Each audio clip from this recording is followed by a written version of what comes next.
Okay, welcome everyone to the Super Hangout with none other than Jeremy Cioara. This is the second time he has been with us here in the community. He has a bunch of questions that he's going to answer. And if you have a question that you think of while the Hangout is going on, go ahead and pop your question up in the chat room or over here in the questions app inside of Google Hangouts. Without any further ado, here we go. Jeremy Cioara. Hey.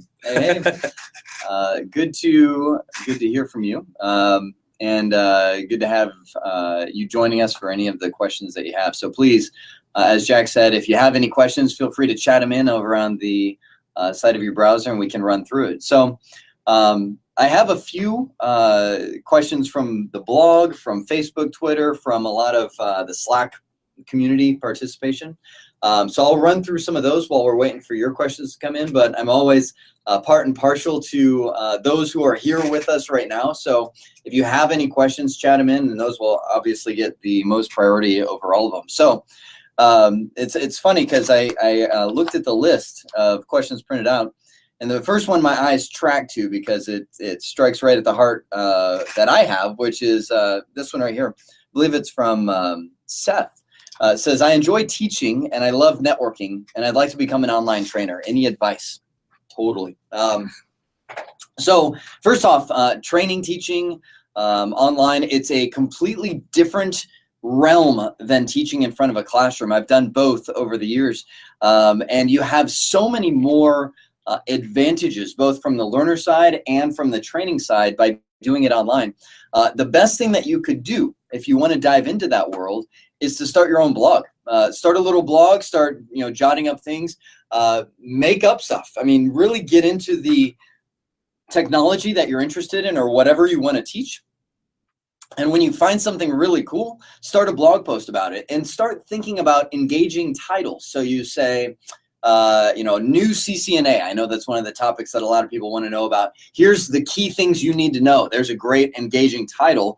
And then just start by writing. Don't do anything beyond writing originally, because that helps you start getting your thoughts straightened into how can I present information in a great way? How can I disseminate this? Then the next thing you want to do is go to a podcast style to where you add the audio. You say, okay, well, let me do a little writing and I'll add a little synopsis here, and you record yourself and see how it sounds, get some feedback from people that are starting to follow your blog. What do you think? Then if you're bold enough, add the video. And you don't have to add video. One of the things a lot of people think of when they do online training is what we're doing right now, where they go, we've got video and you have to have a stage presence and watch the camera and shift your eyes and all that kind of stuff. You actually don't have to do video at all to be a great online trainer. As a matter of fact, what we're doing right now, the video can sometimes detract from the training. Sometimes you can be staring at the person doing things like this all over the place, and you miss the concept of what's being done.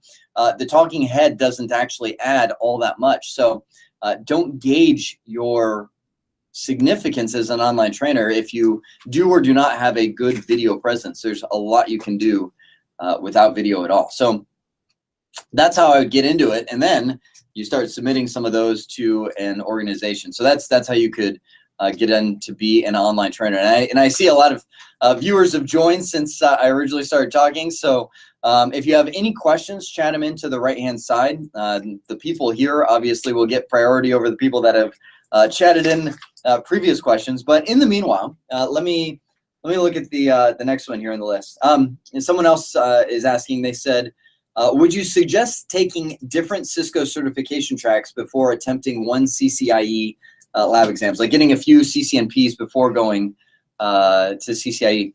No, actually, I wouldn't.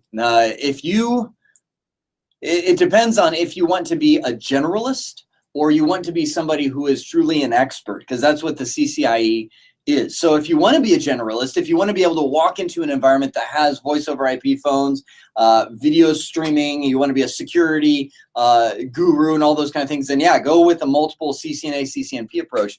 But if you want to be an expert, which is what the question said, zone in, because you're going to get too distracted by all the different technologies. There's no way you can learn all the different stuff. You start forgetting and evaporating. I mean, a lot of people have said to me, they're like, man, how do you remember all the stuff you do? And I don't.